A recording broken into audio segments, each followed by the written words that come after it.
وہ ان کو اور ایئر مارشل نور کو خان کو میں تو fathers of the air force کہتا ہوں. فادرز آف یس فادرز تھے ہمارے, کیونکہ جتنی انڈکشن, ویژن, ٹریننگ, انٹیگریشن جتنی ان دونوں سپرب لیڈرز نے کی ہے, شاید ہم پوری عمر ان کا احسان نہیں اتار سکتے. ایئر مارشل اسد خان نے فوج زبردست تیار کی, اور انفارچونیٹلی صرف 12 جولائی کو ان کی کمانڈ چینج کر دی گئی, اور 6 ستمبر کو ہماری جنگ لگی. اس وقت ایئر مارشل نور خان ٹیک اوور کر چکے ہیں, انہوں نے بہت بہادری سے لڑی. ہماری ایک لیگیسی ہے, یہ میں بتاتا چلوں. جب میں اپنے ہیروز کے نام لیتا ہوں پہلے, تو میرے کے اندر صرف نام سن کے انسپریشن آتی ہے. تو ایم عالم ہے, اسکواڈرن سرفراز رفیقی ہیں, اسکواڈرن سجاد حیدر ہیں, ایسے ہیروز ہیں جن کا میں نام اگر سب کا نہ لوں تو شاید ناانصافی ہوئے گی. لیکن میں عرض یہ کرنا چاہ رہا ہوں, 3 وجہ ہیں, 2 آپ نے پہلے بتا دی, اپنے سوال میں بتا دی ہیں. ڈے 1 پہ ہمیں بتایا گیا تھا, میں بھی جب as a young fighter pilot تھا, کہ ہم نمبر میں ہندوستان کا مقابلہ کبھی نہیں کر سکتے. ٹھیک ہے, ہم نے 3 چیزوں سے اس کو کمپنسیٹ کرنا ہے جو گیپ ہے ہمارا. ایک جذبہ ایمان. ٹھیک ہے, جب مجھے پتا ہوتا ہے کہ جب میں ہوا میں جا رہا ہوں تو میرا جہاز تو پیٹرول سے اڑتا ہے, میں لوگوں کی ایکسپیکٹیشن توڑ رہا ہوتا ہوں. ایک بات, میرے امیدیں ہوتی ہیں, میرے ملک کی ایک سوورینٹی ہوتی ہے. جذبہ ایمان. نمبر 2 ہماری ہوتی ہے کوالٹی آف ٹریننگ. بہت ٹف سٹینڈرڈس ہیں ہمارے. میں دنیا کے پائلٹس کو ٹرین کر چکا ہوں, میں سعودی عرب جا کے ٹریننگ ان کے انسٹرکٹرس کو کر چکا ہوں. ہمارے سٹینڈرڈس الحمدللہ ورلڈ کلاس کے ہیں, پہلی بات یہ. دوسرا ہو گیا کوالٹی آف ٹریننگ. تیسرا ہے ٹیکنالوجیکل ایج. ہم نے کبھی بھی ٹیکنالوجی کو نہیں چھوڑا اپنے ہاتھ سے. اچھا, F-86, F-104, B-57 1965 میں تھے, اس وقت کے حساب سے state of the art aircraft تھے. فاسٹ فارورڈ آتے ہیں, تمام ایئر فورس چیف جو لیڈرشپ آئی ہیں انہوں نے زبردست کام کیا, اپنی اپنی ویژن کے حساب سے, اپنی اپنی ایک سمجھ کے حساب سے, سب کا کریڈٹ جاتا ہے. لیکن جو پریزنٹ ایئر فورس چیف ہیں, تقریباً 4 سال سے ہیں, air chief marshal Zaheer Ahmed Babar Sidhu, جب انہوں نے ٹیک اوور کیا تو میں حالات آپ کو کوئکلی فلیش بیک کرتا ہوں. اس وقت ہمارے پاس F-16 تھے, بیسٹ جہاز. ان کے اوپر لگے ہوئے میزائل کی رینج 70 سے 80 کلومیٹر سے زیادہ نہیں ہے. انڈیا نے رافیل لے لیے 2019-20 میں, اس کے میزائل کی رینج تقریباً 150 کلومیٹر ہے, یعنی F-16 سے ڈبل. ہم آؤٹ سمارٹ ہو گئے تھے رینج وائز, یعنی first look first shoot capability Hindustan کو ٹرانسفر ہو گئی. وہ ہمیں پہلے دیکھیں گے, پہلے ماریں گے. یہ ایسے ہی ہے کہ آپ کا بازو 3 فٹ ہے اور میرا بازو 6 فٹ ہے, ٹھیک ہے, تو میں آپ کو پہلے مارتا ہوں, ظاہر ہے. ٹھیک.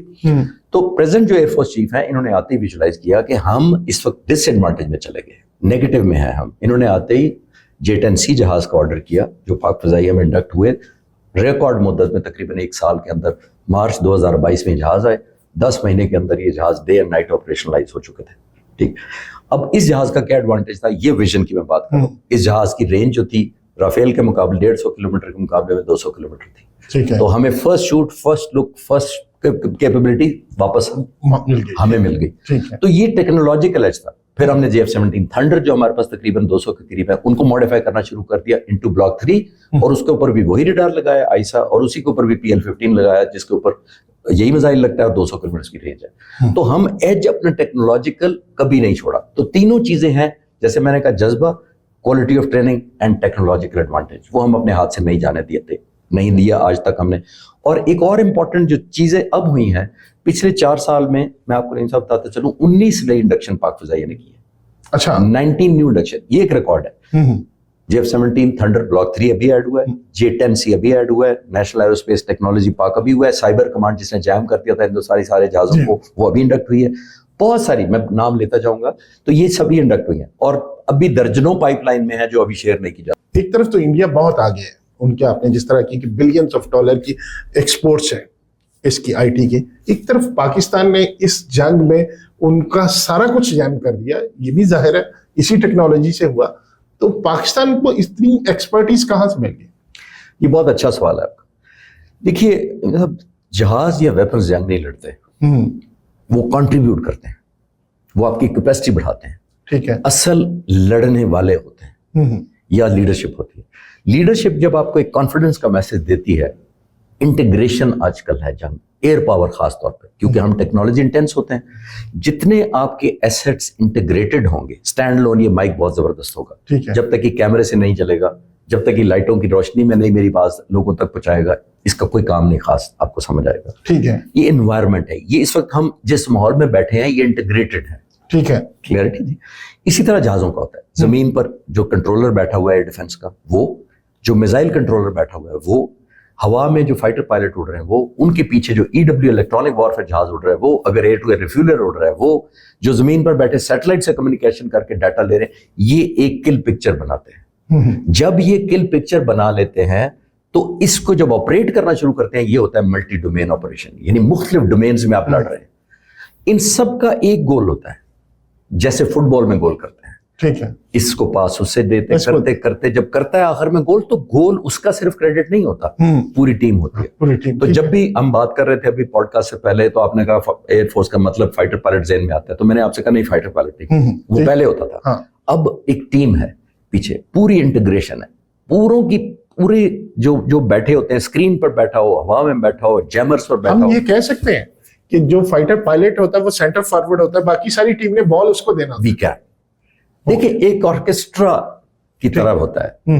میں اکثر مثال دیتا ہوں اور میں ریپیٹ کروں تو معذرت چاہتا ہوں آپ کے ویور سے. آرکیسٹرا میرے پیچھے بج رہا ہوتا ہے, جب تک وہ آواز ردم میں میرے کان میں نہیں آئے گی وہ مجھے آرکیسٹرا نہیں لگے گا, وہ شور لگے گا. ہاں بالکل ایسے ہی شور لگے گا. جو کنٹرول کر رہا ہوتا ہے وہ ردم کنٹرول کرتا ہے. ایک میوزک کا انسٹرومنٹ آؤٹ چلا جائے اس ردم سے تو آپ کو فیل ہوگا کہ یہ تو آواز نہیں میچ کی. ٹھیک ہے, یہی فائٹر جہازوں کا, ایئربورن ارلی وارننگز کا, جیمرز کا, سائبر کمانڈ کا, ایئر ڈیفنس کنٹرولرز کا, ایئر ٹریفک کنٹرولرز کا, سب کا ایک کنٹریبیوشن ہوتا ہے, سب کو کلیئرٹی آف پکچر ہوتی ہے, اور پھر سب سے بڑا لیڈرشپ کا کانفیڈنس ہوتا ہے. میں آپ کو ایک دلچسپ بات بتاتا چلوں, شاید میں پہلی دفعہ آپ کے چینل پہ بتا رہا ہوں, میری کنفرم انفارمیشن ہے, پاک فضائیہ کے ایئر فورس چیف نے 3 سال تک ان پائلٹس کو J-10C کو ایک ہی ڈیوٹی دی ہوئی تھی, رافیل ہنٹنگ.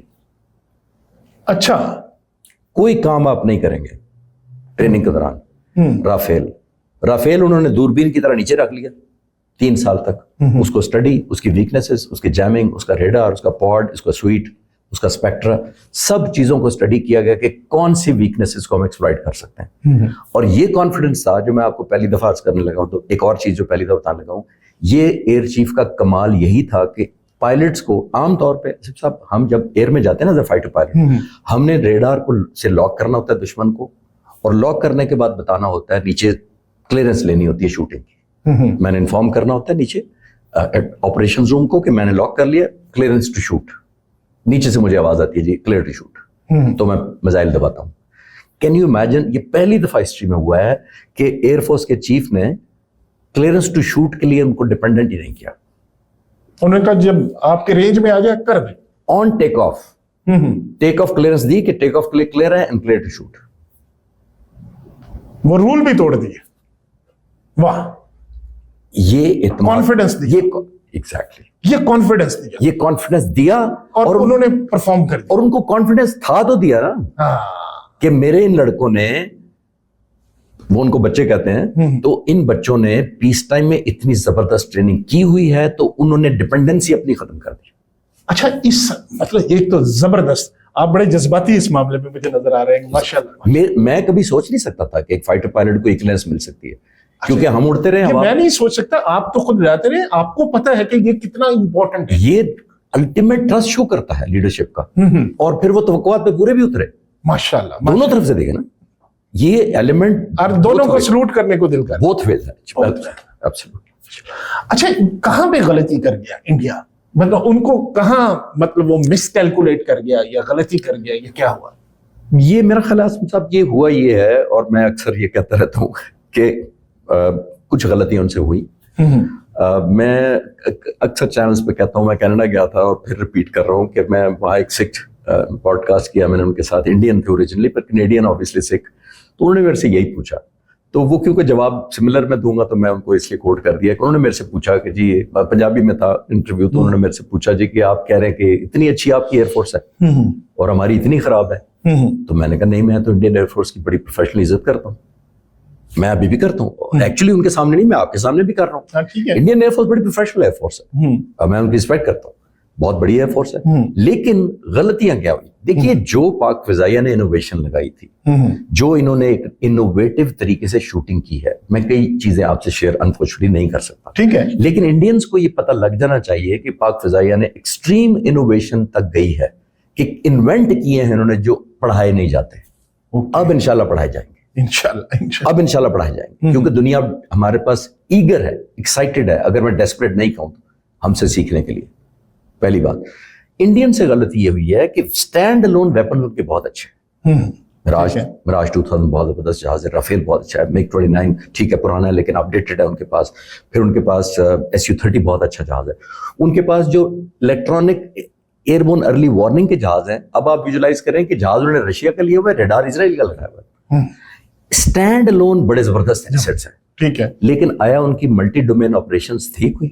کل پکچر ایک تھی، اسٹینڈ الون جب تک آپ چیز ہے، یہ بھی بہت اچھی، یہ بھی بہت اچھی، یس سر ایگزیکٹلی، جو کمبینیشن بن کے جو انٹیگریٹڈ کہہ لیں کہ وہ ایگزیکٹلی، یہ جب ہم اسٹوڈیو میں بیٹھے ہیں تو یہ چیزیں انٹیگریٹڈ ہے نا، جو میں پہلے عرض کر رہا ہوں، ٹھیک ہے، یہ مائک دنیا کا بیسٹ ہو لیکن اگر یہ ریکارڈنگ کی طرف نہیں جا رہا یا کنیکٹڈ نہیں ہے ٹھیک، یا چلانے والا اس کو بہتر چلانے والا تو میری آواز نہیں پہنچے گی، جی ٹھیک، سب سے مہنگا لے لیں آپ، ٹھیک ہے، تو یہ اسی طرح ہوا ہے کہ دنیا میں جب آپ ویپن لے لیتے ہیں تو آپ نے انٹیگریٹ بھی کرنا ہوتا ہے، ٹھیک ہے، integrating is your punch basically, جس میں آپ کا دماغ ہے، آپ کا دل ہے، آپ کا بلڈ پریشر ہے، اور آپ کا حوصلہ اور آپ کا وہ اعتماد ہے جو ظہیر الدین بابر صاحب نے، سندھو صاحب نے جو ان کو دیا، کلیئر ٹو شوٹ والا، کلیئر ٹو شوٹ والا، وہ مطلب میرا خیال ہے کہ وہ اصل پوائنٹ بھی پیک آؤٹ ہوتی ہے۔ پھر ڈفرینس کتنا آ گیا، ابھی آپ نے لینا ہے، لاک کر لیا، کمیونیکیٹ کرنا ہے، وہ اس میں 2 4 10 20 سیکنڈ کا فرق پڑتا ہے، اتنی دیر میں آپ کو پتا ہے میں نے کر جانا ہے۔ بالکل، اور ایک آخری بات اس پہ دیکھیے، ہم نے اتنی زیادہ ٹریننگ اس پہ کی تھی، near real war like scenario. میں آپ کو بتایا تھا انڈس شیلڈ ایکسرسائز میں گیا، میں بریفنگ بیٹھا تو 70 جہاز میں اسکرین پہ دیکھ رہا ہوں، اس طرح اسکرین ہے اس پہ دیکھ رہا ہوں، ادھر سے آ رہے ہیں 20 25 30 ادھر سے آ رہے ہیں، تو میں تو یہ ریئل ہوتے دیکھ آیا تھا پیس ٹائم میں، تو جب یہ ایکچوئل وار ہوئی تو مجھے بعد میں لگا، میں نے کہا یہ تو وہی تھا جو وہ کر رہے تھے۔ میں یہ ایک بات یہ کہنا چاہ رہا ہوں۔ دوسری ایک اور یونیک چیز آخری اس سوال کے جواب میں ضرور عرض کرنا چاہتا ہوں کہ دیکھیے، ہم ایز فائٹر پائلٹ جب ہوا میں جاتے ہیں تو ہمیں زمین پر بتایا جاتا ہے کہ یہ ڈیفینسو مشن ہے، یہ اوفینسو مشن ہے۔ اوکے، ڈیفینسو مشن ہے، آپ نے ڈیفینڈ کرنا ہے، ٹھیک ہے، ٹھیک ہے، سمجھ آ گیا، جیسے سپورٹس میں کرتے ہیں، ہاں ٹھیک ہے، آپ نے گول نہیں ہونے دینا، گول نہیں ہونے دینا۔ اوفینس کا مطلب ہے کہ میں نے اسٹرائک کرنی ہے، اندر جا کر دشمن کو مارنا ہے، بریجز کو ناک آؤٹ کرنا ہے، بجلی گھروں کو تباہ کرنا ہے، فلانے ڈیم کو اڑانا ہے، whatever، یہ اوفینس مشن ہوتا ہے، ٹھیک۔ ڈیفینسو مشن بریف کیا جاتا ہے، وہ ڈیفینس ہی رہتا ہے، اوفینسو مشن اوفینس ہوتا ہے۔ یہ ہسٹری کا یونیک مشن ہے، رات کے 12:30 بجے 85 جہازوں کے مقابلے میں 42 جہاز ہوا میں ہیں، جو نیچر آف مشن تھا ان کا ڈیفینس مشن، کیونکہ آتے ہوئے جب انہوں نے دیکھا دشمن کے جہازوں کو تو یہ ایئر بون ہوئے کہ ان کو پاکستان میں داخل نہیں ہونے دینا، ٹھیک ہے، انہوں نے اپنے بارڈر کے اندر رہتے ہوئے ویپن فائر کر دیے، تو انہوں نے وائلیشن تو خود تو نہیں کی، ویپنز نے کی، لیکن پاک فضائیہ کی یہ کلیئرٹی تھی کہ چاہے جہاز وائلیٹ کریں چاہے ویپنز کریں، رسپانس یا پنشمنٹ وہی ہوگی۔ تو یہ یونیک مشن میں اس لیے کہہ رہا ہوں کہ یہ یونیک مشن ہے جو زمین سے ایئر چیف نے حکم دیا کہ convert into offence and don't let them go back. اچھا، انڈیا کے جہاز اس وار میں ہمارے پاکستانی سرحد میں نہیں آئے تھے؟ ایک بھی نہیں آیا۔ ہم گئے تھے؟ ہم بھی نہیں گئے۔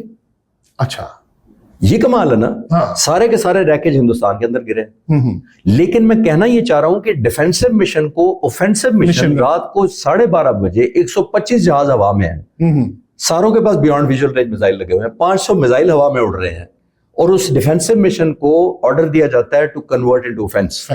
ٹھیک ہے، انہرڈ، یہ میں عرض کرنا چاہ رہا ہوں۔ اچھا، ایک عام آدمی کے ذہن میں ایک سوال آتا ہے کہ بڑے بڑے ہم نے سوال سنے اس میں کہ یار رافیل گر گیا تو بڑی دنیا میں قیامت آ گئی، رافیل گر گیا تو گر ہی نہیں سکتا، یہ پہلی دفعہ ایسا ہوا، یہ ہوا رافیل، یہ رافیل وہ، آخر رافیل میں کیا خصوصیات ہیں اور پاکستان نے کیسے مار کرایا؟ دیکھیے، رافیل اس میں کوئی شک نہیں، بہت اچھا جہاز، دنیا میں تقریباً 300 کے قریب جہاز اڑ رہے ہیں، میں اوور آل آپ بتاتا چلوں، 36 انڈیا کے پاس ہے، 300 کے قریب، اس میں 220-30 کے قریب فرانس خود اڑاتا ہے، باقی مختلف ملکوں کے پاس 7-8 ملک اور ہیں، یہ سب اڑ رہے ہیں۔ ریکارڈ میں بتاتا چلتا ہوں، بہت زبردست جہاز ہے، اسپیکٹرا جو اس کا الیکٹرانک سویٹ ہے بہت زبردست ہے، میزائل کی وارننگ بڑی زبردست دیتا ہے، آپ کو اپڈیٹ بڑی زبردست دیتا ہے، جیمنگ بہت اچھی کر لیتا ہے، انکمنگ میزائلس کی سب کچھ کر لیتا ہے۔ 2001 سے اڑ رہا ہے، 24 سال ہو گئے، آج تک 9 جہاز کریش ہوئے ہیں۔ میں ہسٹری فریش، اچھا صرف 9؟ آج تک 9 جہاز کریش ہوئے۔ ٹھیک ہے، تو میں اکثر وہ کیسے ہوئے؟ مختلف ایکسیڈنٹس میں، ٹھیک ہے، نیور ان کامبیٹ۔ اوکے، میں اس لیے یہ پہلی دفعہ کامبیٹ میں، یہ پہلی دفعہ کامبیٹ میں، تو اب ایک ریلیٹ میں کرتا ہوں، ایک میں لائٹر نوٹ پہ بات کر رہا ہوں، وہ میں ریپیٹ کر دیتا ہوں. 9 جہازوں میں سے 2 مڈ ایئر ہو گیا تھا آپس میں کریش، ٹکرا گئے اور دونوں کریش کر گئے ہیومن فیکٹر ایروبیٹکس کے دوران. 7 جہاز ویسے کریش ہوئے اور ٹوٹل 6 پائلٹ اپنی جان سے گئے آج تک. وہ جو 2 ٹکرائے تھے وہ دونوں بچ گئے تھے. تو کریش ہوئے تقریباً 7 یا 9 کہہ لیں، اور اڑتے ہوئے ہو گئے 24 سال ان کو. تو میں ایوریج نکالی جب ایک دن بیٹھا ہوا تھا، تو میں نے کہا اس کا مطلب ہے 3 سال بعد ایوریج اوسطاً ایک رافیل کریش ہوا ہے پیس ٹائم میں، نو کامبیٹ. ٹھیک ہے، تو ہر 3 سال بعد ایک رافیل کریش ہوا ہے، اور ہمارے ہندوستان کے دوستوں نے 1 گھنٹے میں 4 گروا لیے. تو کچھ تو ادھر وہ ہوا نا، جو میں نے آپ سے کہا کہ 3 سال تک ایک رافیل ہنٹ کرنے کی ایک اسٹریٹجی بنائی گئی، تیاری کی گئی، ٹریننگ کی گئی، اور پھر آخری وقت کلیئرنس دے دی گئی. انپریسیڈنٹ تھا، اس لیے اس کا زیادہ شور ہوا. تو ہم نے وہی جو پریکٹس آپ نے کہا کہ ایئر چیف نے 3 سال اس کی پریکٹس کی، اس کو جو بھی ویکنیس تھی وہ دیکھا کہ کہاں سے ہم اس کو ٹارگٹ کر سکیں، اس کی وجہ سے یہ پاسبل. جی اچھا، ایک اور سوال، آپ نے پائلٹس کی بات کی کہ پائلٹس، میرے ذہن میں ایک پائلٹ کا نام آ گیا، شیوانگی کہاں؟ یہ آپ کے ویورز بور ہو جائیں گے کیونکہ میں اتنے چینلز پر یہ کہہ آیا ہوں. نہیں کوئی بات نہیں، اب ہماری ویورشپ یہ شیوانگی کا سارے ہی پوچھ رہے، کوئی کہہ رہے ہیں کہ اب ان کی تصویریں آ گئی، دیکھیں نا لافٹر بھی آ گیا. سوال تو میں نے وہی پوچھا جو سارے پوچھتے، اور میں ہر دفعہ ہنستا ہوں اور ایک ہی جواب دے دیتا ہوں، اور اگر ریپیٹیشن ہو تو پھر معذرت چاہتا ہوں. کوئی بات نہیں، لائٹر سوال ہے تو اس کے لائٹر جواب دیتا ہوں. تو مجھے بڑے چینلز نے پوچھا، اور میں ابھی کل پرسوں 2 پوڈ کاسٹ بھی کیا، تو ان میں یہی پوچھا کہ جی وہ پھر آپ کا شیوانی کا تو بتا دے. تو وہ بھی ہنس پڑتے ہیں، اینکر بھی، میں بھی ہنس پڑتا ہوں. تو انہوں نے کہا کہ سر آپ ہنس پڑے. تو میں نے ان سے کہا کہ میں اس لیے ہنس پڑا ہوں کہ ابھی نندن بھی ہم نے پکڑا تھا، اس کا حال آپ لوگوں نے کیوں نہیں پوچھا تھا؟ تو آج شیوانگی کا حال کیوں پوچھ رہے ہیں؟ ابھی نندن کا تو پتہ چل گیا نا کہ ہم نے واپس بھیج دیا تھا، چائے شائے پلائی، اس نے کہا ٹی از فینٹاسٹک. وہ تو نہیں، وہ شیوانگی کوئی حقیقت نہیں ہے. اچھا، یہ ایک سوشل میڈیا نے بنائی تھی، لوگوں نے انجوائے کیا، بڑے بڑی میمز بن گئی. اچھا، یہ رافیل کی پائلٹ نہیں تھی؟ نہیں، پائلٹ تھی، لیکن وہ ہمارے پاس نہ شوٹ ہوئی تھی ادھر. ہمارے پاس تو کوئی ریکیج گرا ہی نہیں نا، ہمارے ریکیج گرا ہی نہیں ہے. وہ اپنا خود بتا سکتے ہیں کہ ان کے جو پائلٹ گرے سو اس میں شیوانگی تھی کہ نہیں. ہمارے قبضے میں کبھی نہ آئی، نہ ہم نے اس کو قیدی کیا. لیکن ایک چیز جو بھی آتی ہے اس میں تھوڑی بہت تو حقیقت ہوتی ہے. فرض کریں کہ ہمارے پاس نہیں، ہم نے پہلے کہتے رہے ہم نے پکڑا ہے، اگر وہ ادھر ہوتی، ان کے پاس ہوتی، تو وہ آ کے بتا دیتی. کیوں نہیں بتایا؟ یا ایسا فوج میں منع کیا جاتا ہے؟ نہیں، ہم نے تو کبھی کلیم ہی نہیں کیا. ہماری نہ ایئر فورس، نہیں ہم نے نہیں کیا، لیکن ہمارے میڈیا نے. نہیں، میڈیا تو پھر ظاہر ہے، جیسے میں نے کہا کہ وہ میڈیا اس وقت تو بہت زیادہ ہائپ کریٹ کر رہا تھا. میڈیا میں اتنی فیک چلی تھی، اور میں کوشش کرتا تھا کیونکہ میں الحمدللہ کنیکٹڈ تھا ایئر فورس سے، تو میں کافی سارے ڈینائل کرتا رہتا تھا جو غلط تھی یا مس ریڈنگ تھی یا ایگزیجریٹڈ تھی کوئی بھی. اور ظاہر ہے ایگزیجریشن کسی کے لیے بھی اچھی نہیں ہوتی، تو میں کوشش کرتا تھا کہ ویریفائی کر لوں. لیکن یہ شیوانگی والا کنفرم تھا، اسی وقت میں نے کیا تھا، وہ کچھ نہیں تھا. اچھا، ایک اور بھی کہا جاتا ہے اسی جنگ کے دوران کہ ہمارے جو ایسے ہیکرز تھے کہ ان کی مدد لی گئی، انہوں نے ان کے سسٹم جام کیا دیا، ایسے تھا؟ نہیں، ہیکرز تھے نہیں، ہیکرز الحمدللہ ہیں. اچھا، یہ سائبر کمانڈ ہے پاک فضائیہ کی، جو ابھی 3 سال پہلے موجودہ سربراہ کے دور میں ہی مکمل ہوئی تھی، اسٹیبلش کی گئی تھی، بلکہ انہی کا آئیڈیا تھا. ان کا خیال یہ تھا پریزیڈنٹ سربراہ کا کہ آنے والے وقتوں میں EW electronic warfare, cyber digital warfare بہت اسٹرانگ ہوتی جا رہی ہے. یہ بے شک بڑے ویژنری، بہت. تو انہوں نے ان نوجوان بچوں کو، اور میں ایک چینل پہ کہہ بھی رہا تھا، میں جب ملنے گیا ان کو جنگ سے پہلے، اس وار سے پہلے، تو میں ایک لائٹر نوٹ پہ کہا، لوگ بڑا انجوائے کرتے تھے، میں نے کہا شاید یہ یونیورسٹی کے بچے ہیں، یونیورسٹی نہیں گئے ادھر بیٹھے ہوئے، اتنے ینگ ہیں. ٹھیک ہے، آپ کی میری عمر کے نہیں ہیں، ٹھیک ہے، مطلب کم از کم میری عمر کے تو نہیں ہے. تو اتنے ینگ تھے، انوویٹو تھے، اور یہ ان کو ٹاسک یہی دیا گیا تھا کہ آپ نے الیکٹرانکلی ہندوستان کو کیسے ڈیمیج کرنا ہے. تو 30 اپریل کو اس وار سے ایک ہفتہ پہلے 4 رافیل آئے تھے سری نگر کے پاس، امبالہ سے ٹیک آف کیا تھا. ان کا 101 اسکواڈن اور ایک 17 اسکواڈن 2 ہیں، ایک ہاشیمارا میں ہے اس کا رافیل کا.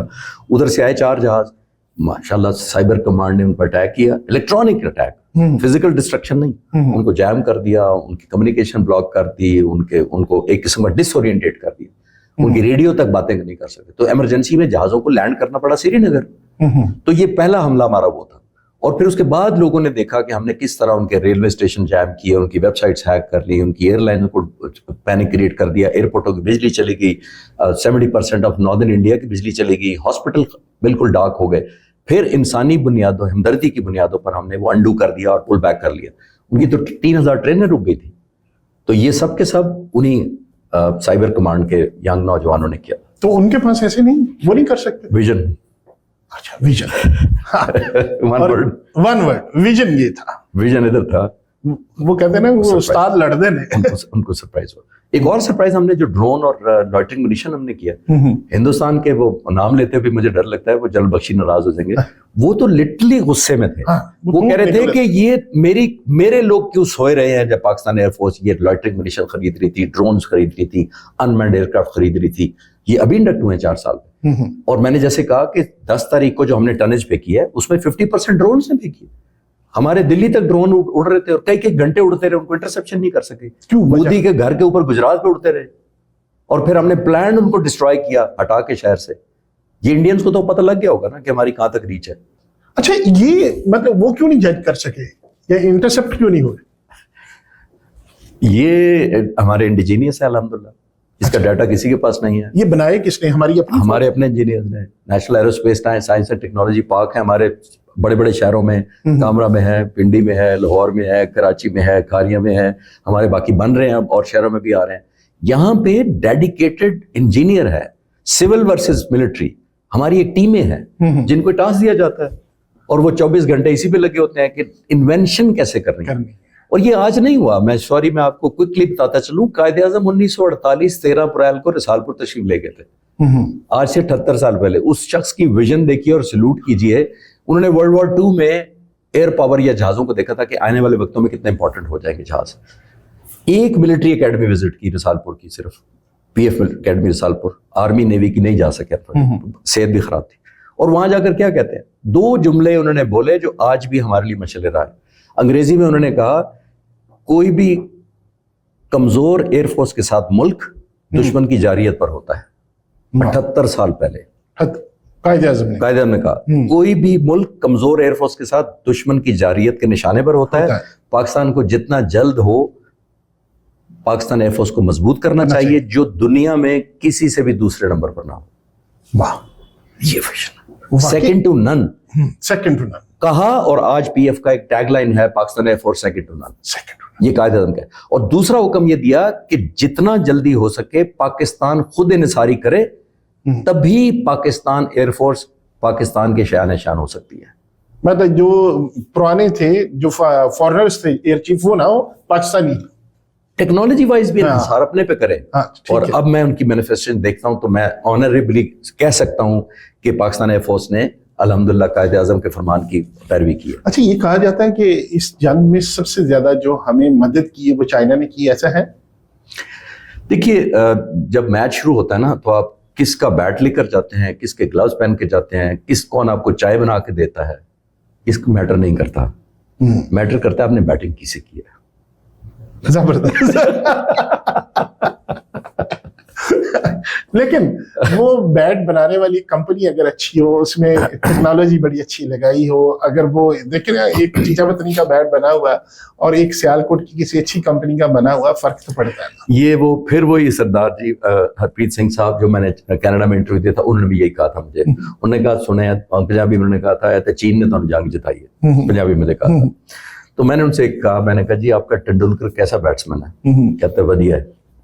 میں نے کہا کوہلی کیسا بیٹسمین ہے؟ کہتے ودیا ہے. میں نے کہا اس دن کوہلی میرے سے بیٹ لے کے چلا جائے اور جا کے سینچری بنا دے, تو وہ سینچری میری ہے کہ کوہلی کی ہے؟ میں نے کہا وہ کوہلی کی ہے اس لیے وہ کوہلی ہے. ٹھیک ہے, بیٹ سیالکوٹ کا لے جائے, گجرانوالا کا لے جائے, امریکہ کا لے جائے, ڈز اٹ میٹر؟ جنگ کے اندر پرفارمنس میٹر کرتی ہے. جنگ سے پہلے آپ جو مرضی کریں. اور میں اکثر لوگوں کو پھر تفصیل بتاتا ہوں. انڈیا نے میراج 2000 رافیل فرانس سے لیے, ٹھیک ہے, ڈرون اسرائیل سے لیے, S-400 رشیا سے لیے, چنوک ہیلی کاپٹر C-130 امریکہ سے لیے. تو آیا ہم نے کبھی کہا کہ ہم نے 4 ملکوں کو ہرایا ہے؟ ٹھیک ہے, آپ جس سے مرضی لیں, وہ آپ کا ڈومین ہے. اب لڑتے کیسے ہیں دنیا نے یہ دیکھنا ہے. 140 بلین لوگ جو ہے ہندوستان, 1.4 بلین لوگ جو 150 کروڑ کے قریب لوگ ہیں, وہ آپ سے یہ نہیں پوچھتے کہ آپ ویپن کہاں سے لیں گے.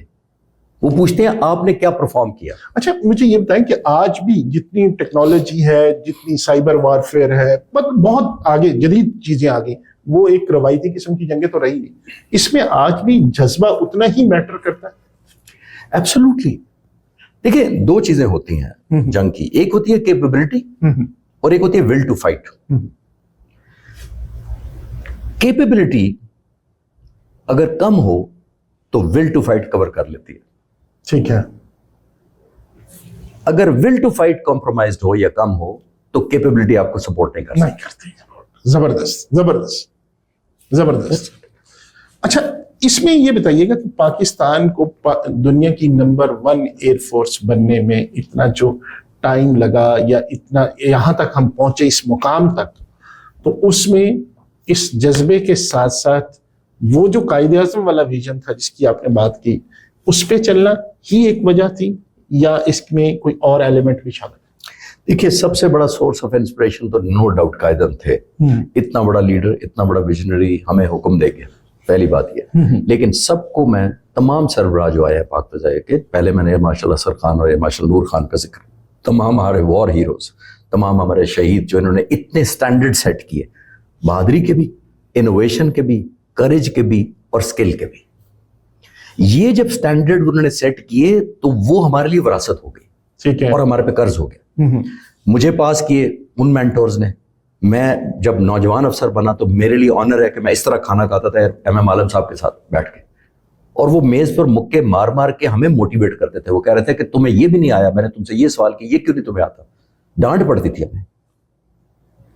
ایم عالم صاحب نے وہ جو کہتے ہیں کہ جنگ میں 1 منٹ میں 9 طیارے مار گرائے، ایسا ٹھیک؟ جی وہ تو ایک ہسٹری کا حصہ ہے. لیکن میں آپ کو بتا رہا ہوں ایز اے پرسن وہ ہمیں اتنی توقعات کرتے تھے ہم سے. جی ہم نے اپنی کوشش کی پاس آن کرنے کی، اور میں پراؤڈ ہوں کہ یہ جو نوجوان آج ہیں اور وہی J-17 تھنڈر کے پائلٹ F-16 کی میں ملتا ہوں، میں آج میں خود اڑاتا رہا ہوں، یہ جو J-10 ہے، انہوں نے ہماری توقع سے بڑھ کر پرفارم کیا تمام پائلٹس نے. اور یہ وہی لیگیسی ہے بنیادی طور پر جو قرض پاس کیا اور انہوں نے قوم کی توقعات پر. راشد منہاج والا جو ان کو نشان حیدر ملا، وہ بھی ایک ریکارڈ کا حصہ ہے، تو یہ بھی پڑھایا جاتا ہے. اور یہ واقعہ کس طرح، ایکچوئل واقعہ کیا تھا؟ کوئک میں بتا دیتا ہوں جی. یہ ہوا تھا کہ اسکلیشن شروع ہو چکی تھی انڈیا کے ساتھ، ہماری حالات خراب ہو چکے تھے. 70 دسمبر میں ہمارے الیکشن ہوئے مشرقی پاکستان مغربی پاکستان میں. ایسٹ ویسٹ پاکستان سے بھٹو صاحب جیت گئے، وہ ایک لمبی تفصیل ہے، اور انہوں نے کوئی 160 سیٹیں لی، انہوں نے کوئی تقریباً ڈبل کے قریب لے لی، تقریباً 160 میں سے 158 جیت گئے وہاں پہ. بھٹو صاحب نے یہاں پہ تقریباً 75 کے قریب سیٹیں لی. پاور ہینڈ اوور نہیں ہوئی، وہ میجورٹی میں صوبہ تھا. یہ ہماری غلطیاں ہیں. ادر دین دیٹ باقی چھوڑیں کہ انڈیا انٹر ہو گیا. انڈیا تو آج بھی انٹر ہو رہا ہے، تو کوئی سرپرائز تو نہیں ہوا. 52 سال بعد بھی انڈیا انٹر ہوتا ہے. افغانستان نہیں کر رہا، ابھی ہم نے بات کی غلطیاں وہاں پہ. پاور ہم نے نہیں ہینڈ اوور کی، انگیج نہیں کیا، ڈاؤٹ کیا، وٹ ایور. تو وہاں پہ بغاوت ایک قسم کی رائٹ شروع ہو گئے، ہنگامے شروع ہو گئے. ٹھیک ہے. یہاں سے فوج بھیجی گئی اور سختی کی گئی، اور ظاہر ہے کنٹرول کرنے کی کوشش کی، وہ نہیں ہوئے. لوگ اور انٹرپٹ ہوئے. یہاں بہت بنگالی تھے، پائلٹس بھی تھے، سب جگہ تھے، فوج میں بھی تھے، نیوی میں بھی تھے. تو ہوا یہ کہ مارچ 70 میں الیکشن ہو چکے تھے. 3 مہینے بعد اب اس جنگ سے پہلے حالات اتنے زیادہ خراب ہو گئے کہ تقریباً بنگالی پائلٹس کو گراؤنڈ کر دیا گیا اس شک کی بنیاد پر کہ جہاز ہمارا کوئی انڈیا نہ لے جائے. وہ راشد منہاج کا واقعہ اسی پرسپیکٹو ہے. 71 جنگ ابھی شروع نہیں ہوئی تھی، وہ تو دسمبر میں ہوئی تھی. اس سے پہلے متی الرحمان انسٹرکٹر جو گراؤنڈڈ تھا وہ بنیادی طور پر، ان کو فلائنگ نہیں اجازت تھی. مسرور کراچی کا ایک بیس ہے، وہاں پر راشد منہاج کی پہلی سولو تھی، یعنی پہلی دفعہ وہ اکیلا لے کے جا رہا تھا جہاز. اس سے پہلے انسٹرکٹر کے ساتھ اڑتے تھے. تو جب وہ پہلی دفعہ جا رہا تھا تو متی الرحمان اس کو ٹریک کر رہا تھا کہ یہ، وہ بڑے سلم سمارٹ پتلے سے تھے اور بہت بڑے ہیوی ڈیوٹی نہیں تھے جیسے جاندار. تو اس نے اس کو اشارہ کیا کہ نیچے کوئی جہاز میں جیسے کوئی فیول لیک ہوتا ہے، انسٹرکٹر کوئی بھی کہہ دے تو آپ روکتے ہیں جہاز کے، کوئی شاید ٹائر پھٹ گیا ہے یا کوئی لیکیج ہے فیول کی، تو آپ روک لیتے ہیں. تو انہوں نے اشارہ کر کے ایسے اشارہ کیا کہ پرابلم ہے، تو روک لیا انہوں نے جہاز. تو کاکپٹ کھولنے کا کہا. جب کاکپٹ کھولا تو متی الرحمان پیچھے بیٹھ گئے زبردستی بغیر کسی پیراشوٹ کے اور ساتھ. اور اس دوران کہتے ہیں کہ ان کو سنگایا اور بے ہوش کیا ان کو، راشد منہاج کو، اور جب ٹیک آف کر کے چلے گئے. وہ ٹیک آف کے بالکل قریب تھا جہاز، وہ ٹیک آف کر گئے. اب اس دوران اس کی ایک کال آتی ہے ریڈیو پہ جب ان کو ہوش آتا ہے راشد منہاج کو کہ I am being high jagged. جب انہوں نے ہوش سنبھالا کہ یہ کون اڑا رہا ہے, میں تو اڑا ہی نہیں رہا. تو اس پہ پھر زمین سے فائٹر جہازوں کو اسکریمبل کیا گیا تھا کہ اس جہاز کو انٹرسیپٹ کریں, کیونکہ پی ایف کو احساس ہو گیا کہ یہ کوئی بیٹھا ہے کوئی, یا زبردستی کوئی لے گیا جہاز. تو جب تک وہ فائٹر بھی رستے میں تھے, پہنچنے تھے, آئیڈینٹیفائی ہوتے, کیونکہ وہ بالکل درختوں کے لیول پہ جا رہے تھے. متی الرحمان ایکسپیرینس انسٹرکٹر تھے خود, تو وہ اتنا لو لیول جا رہے تھے کہ ریڈار نہ پک کر سکے, کیونکہ آپ ہائٹ پہ ہوتے تو ریڈار جلدی پک کر رہے, تو ان کو پتا تھا کہ شوٹ نہ کرتے, وہ انڈیا لے جانا چاہتے تھے جہاز کو. تو اس دوران پھر جو ہمیں جو پتہ لگا, کنکلوژن یہ ہوا, انکوائری نے ہمیں بتایا کہ راشد مناز کا ٹیک اوور کنٹرول کرنے کا ظاہر ایک اسٹرگل ہوئی دونوں کے درمیان. اور پھر جب اتنا لو تھا تو انہوں نے سوچا کہ یہ تو مجھے انڈیا لے جائے گا, اور اگر میں نہ کچھ کیا, اور کیونکہ وہ زیادہ تھے, طاقتور تھے, ویل بلڈ تھے متی الرحمان, تو پھر راشد مناز نے سوچا کہ اس سے پہلے کہ یہ مجھے لے جائے, تو انہوں نے پھر زبردستی جہاز کو, اسٹک کو جس کو کہتے ہیں, زمین کی طرف کیا اور جا کے کریش کرا دیا جہاز. اور یہ ان کے ویلر کی بہادری تھی. obviously بہادر کی ایک آج بھی ایک بہت بڑی اسٹوری ہے کہ ملک کو ایک ندامت یا شرمندگی سے بچایا, اگر وہ جہاز چلا جاتا تو ملک کے لیے نیشنل لیول پہ بہت بڑی امبیرسمنٹ ہوتی. تو اسی وجہ سے ان کو پھر حکومت پاکستان نے نشان یاد رکھ دیا. ماشاءاللہ, داستان بڑی پڑی ہے داستانوں سے ہماری ایئر فورس کی بہادری کی. اچھا, ابھی جو چیزیں ایک دو میرے ذہن میں رہتی تھی, جو پبلک پوچھنا چاہتی, دیکھنا چاہتی ہے, وہ سوال میں آپ سے کرنے لگا. سوال یہ ہے کہ ایک فائٹر پائلٹ جب اڑتا ہے تو اس کو پتا ہوتا ہے کہ شاید میں نے واپس آنا یا نہیں آنا, تو وہ کیا سوچ کے جاتا ہے, اور کس طرح سے اس کو تربیت دی جاتی ہے, بتایا جاتا ہے کہ آپ نے یہاں جانا, اور جہاز میں کس طرح کیا کیا ویپنز ہوتے ہیں, کس طرح ان کو گائیڈ کیا جاتا ہے, کیا مطلب ایک فضا میں ایک عام آدمی کے لیے کہ یار فضا میں جا رہا ہے, مجھے تو پتہ نہیں میں انڈیا پہنچ گیا ہوں, کہاں پہنچ گیا ہوں, کدھر پہنچ گیا ہوں, تو وہ سارا یہ پروسیس ہوتا کیسے ہے؟ دیکھیے, جہاز کے اندر بہت سارے انسٹرومنٹ خود اٹ سیلف لگے ہوتے ہیں جو آپ کو لوکیشن بتاتے ہیں, نیویگیشن بتاتے ہیں, جی پی ایس وغیرہ لگے ہیں, سب جہاز میں ماڈرن ہو گیا. تو جب جہاز نارمل آپ سیکھتے ہیں, کچھ آپ سارٹیز انیشلی انسٹرکٹر آپ کے ساتھ جاتا ہے, چاہے وہ پنکھے والا چھوٹا پروپیلر جہاز ہو, پھر جیٹ ہو, پھر فائٹر ہو. پہلے انسٹرکٹر کے ساتھ آپ اڑتے ہیں 3 4 5 یا 6 ڈپینڈنگ آن فائٹر جہاز ہے. تو وہ جب آپ کو سمجھتے ہیں کہ اس قابل ہیں کہ آپ انڈیپینڈنٹ اڑ سکتے ہیں, آپ کو انڈیپینڈنٹ جانے دیتے ہیں. تو پہلے آپ بیسک فلائنگ کرتے ہیں ایئر فورس کے اندر, جس کا مطلب فائٹر فلائنگ سے کوئی تعلق نہیں ابھی ہوتا. تو جس کو کہتے ہیں بھائی ٹرانزیشن آپ کرتے ہیں, پھر پروپیلر جہاز پہ اڑتے ہیں, پھر جیٹ جہاز پہ اڑتے ہیں, پھر فائٹر جیٹ پہ اڑتے ہیں, پھر فائٹر جیٹ پر جاتے ہیں, فائٹر جہاز پر جاتے ہیں اور ٹرینر سے نکل کر. تو اس کے اندر بھی جا کے ڈوئل آپ کو اڑنا ہوتا ہے, اور پھر آپ کو کلیئرنس ملتی ہے کہ آپ فائٹر پائلٹ اب ڈکلیئرڈ ہیں, ناٹ فار آپریشنس, صرف فائٹر پائلٹ کلیئرڈ ہے. پھر آپ کی پوسٹنگ اسی اسکواڈرن میں ہوتی ہے, وہاں کی پھر ٹریننگ ہوتی ہے, فائٹر فلائنگ کی ٹریننگ ہوتی ہے, جس کے اندر آپ کو بتایا جاتا ہے کامبیٹ کیسے کرنی ہے, دشمن کا مقابلہ کیسے کرنا ہے, ریڈار کیسے کام کرتا ہے, نیویگیٹ کیسے کرنا ہے, ادھر سے لے کے پہنچنا کیسے ہے, کون سے انسٹرومنٹس ہیں, لو لیول فیول کیا ہے, خطرات کیا ہے لو لیول فلائنگ, کیونکہ برڈس ہوتے ہیں, ہائی ٹینشن وائرس ہوتی ہیں, ونڈ ہوتی ہے, ویدر ہوتا ہے, بہت سارے فنومیناز ہوتے ہیں. تو وہ سارے آپ کو سکھائے جاتے ہیں. کاکپٹ کے اندر بہت زیادہ انسٹرومنٹ ہوتے ہیں. پھر آپ کی ریڈیو پہ کال ہے, ریڈیو دوسرے جہاز سے آپ بات کر سکتے ہیں, کمیونیکیشن کر سکتے ہیں. تو ایک لیڈر ہوتا ہے ہر فارمیشن کا, ڈیپینڈ کرتا ہے اگر آپ نے اسٹرائک پہ جانا ہے دشمن کرنے کے لیے, تو پھر ڈیپینڈ کرتا ہے کتنا اکیلا جہاز نہیں جاتا, اکیلا جہاز نہیں. یہ ایک پیکج ہوتا ہے, ڈیپینڈ کرتا ہے کتنا خطرناک مشن ہے. 8 جہاز جائیں گے, 16 جائیں گے, 20 جائیں گے, اور ان کا آپس میں رابطے میں ہوتے ہیں. لیکن ریڈیو وار میں آپ یوز نہیں کرتے, کیونکہ آپ کے ریڈیو کی کالوں سے دشمن کو اندازہ ہو جاتا ہے کہ فائٹر جہاز آ رہے ہیں, وہ انٹرسیپٹ کر رہا ہوتا ہے. جیسے آپ نے گاڈزیلا کی سنی تھی, جو وہ ریڈیو کال ہی تھی جو ہم نے انٹرسیپٹ کی تھی, تو دشمن بھی انٹرسیپٹ کر لیتا ہے اس طرح. تو یہ ایک مشن کے پروفائل, پھر مشن بڑی ڈفرینٹ طرح کے ہوتے ہیں. آپ نے آرمی کو سپورٹ کرنا ہے, آپ نے لائنز آف کمیونیکیشن انیمی کی ڈسٹرائے کرنی ہے, آپ نے برجز کو کرنا ہے, آپ نے ایئر کامبیٹ کرنا ہے, آپ نے جیمنگ صرف کرنا ہے, آپ نے کوئی کنیکٹیوٹی کا ریڈار بننا ہے کہ آپ ایسے اڑیں گے تو باقیوں کو گائیڈ کریں گے. تو بہت درجنوں قسم کی ورائٹی ہوتی ہے. اچھا, ہمیں تو صرف یہ پتا ہے نا کہ یہ جہاز فائٹر پائلٹ اڑ رہا ہے اور اس نے یہ گولیاں مارنی ہے یا اس نے یہ میزائل پھینکنا ہے, ایسا ہی ہے. نہیں, وہ دیکھنے میں ایسا ہی لگتا ہے, لیکن اس کے پیچھے بہت زیادہ ٹریننگ ہوتی ہے. اور میں اکثر کہتا ہوں کہ جب یہ جہاز میزائل, میں اکثر پڑھاتا ہوں یونیورسٹی میں, تو میں ان سے پوچھتا ہوں کہ یہ جو میزائل کو بٹن دبایا پائلٹ نے, تو فار ایگزامپل میکسیمم 1 منٹ میں یا 30 سیکنڈ میں ہٹ ہو گیا جہاز, تو میں کہوں آج آپ سے گھر جا کے کوئی پوچھے کہ آپ نے کتنی دیر میں فائٹر پائلٹ جہاز کو مارتا ہے, تو ظاہر آپ کہیں گے 1 منٹ. تو میں اپنے اسٹوڈنٹس کو کہتا ہوں کہ 1 منٹ نہیں, وہ 10 سال اور 1 منٹ ہوتا ہے. 10 سال وہ ٹریننگ جو وہ کرتا ہے, کیونکہ وہ بٹن ایسے نہیں دبا سکتا. اس نے کیلکولیشن ہے, اس کی مینٹل ڈی آر ہے, اس نے ریڈار پڑھنا ہے, اس نے ایسٹیمیٹ لگانا ہے, اس نے دشمن کی پوزیشن دیکھنی ہے, اس نے اپنے میزائل کی رینج سے میچ کرنا ہے, اس نے منورنگ دیکھنی ہے کہ میں کرنی ہے یا اینیمی تو نہیں کر رہا. تو وہ 10 سال اور 1 منٹ میں مارتا ہے, یعنی 10 سال اس پریپریشن تب جا کر وہ مارتا ہے. تو اس کے پیچھے ایکسٹینسو ٹریننگ ہوتی ہے ظاہر ہے, اور آخری دم تک سیکھتے رہتے ہیں. اچھا خالد صاحب، یہ جو جہاز فلموں میں ہم نے دیکھا ہے آپس میں ٹکراتے بھی ہیں، وہ مار رہے ہیں اس کو، وہ ایک دفعہ بعض اوقات کسی کا وہ ایک پر جو ہوتا ہے دوسرے کے لگ گیا، اس ونگز کی بھی فائٹ ہو جاتی، اس طرح ہوتا ہے یہ ایسے؟ نہیں، اب یہ ایسی جنگیں نہیں رہی. یہ ورلڈ وار میں ہوتا تھا کہ ٹکرا جاتے تھے، درجنوں جہاز مروور کرتے تھے، ایک دوسرے کے خلاف آتے جاتے تھے، کلوز گزرتے تھے، مس ہو جاتا تھا، مڈ ایئر ہو جاتا تھا. اب جو یہ جو جنگ ہوئی ہے، میں نے کہا نا، ہم بارڈر پار کیا ہے، میزائل پہنچا دیے ہم نے، انہوں نے اپنا کام کر دیا. لیکن میزائل ایسے نہیں پہنچ جاتے، جیسے میں نے تھوڑی دیر پہلے عرض کیا، اس کے لیے ایکسٹینسو آپ کو ٹریننگ کرنی پڑتی ہے، انٹیگریشن کرنی پڑتی ہے. تو اب وہ نہیں ہے کہ جو آپس میں ٹکرا رہے ہیں، جو ڈاگ فائٹنگ نہیں، اب ڈاگ فائٹ آلموسٹ نہیں ہے. ہو سکتا ہے، رول آؤٹ نہیں کرتے، ٹریننگ تو آج بھی ہوتی ہے. اب یہ نہیں میں کہہ رہا کہ ہم بیونڈ ویژول رینج میزائل کی تیاری، کامبیٹ آج بھی پریکٹس کرتے ہیں، کلوز فائٹس کرتے ہیں، بالکل ایک دوسرے کے چند فیٹس پہ، ہنڈریڈ آف فیٹ پہ ایک دوسرے گزرتے ہیں، ایک دوسرے کو دیکھتے ہیں. اتنے بڑے آپ کو ہیلمٹ نظر آتے ہیں قریب سے گزر دوسرے جہاز کے، تو وہ ابھی بھی ہے وہ. لیکن میں کہہ رہا ہوں کہ نیچر آف وار پھر چینج ہو گیا. الیکٹرانک آ گئی، سائبر آ گیا، ریڈار آ گئے، سیٹلائٹ آ گئے، جیمرز آ گئے، آپ کا اپنے ریڈار اتنے پاورفل آ گئے، میزائل بیونڈ ویژول رینج آ گئے، دن اور رات کا فرق ختم ہو گیا.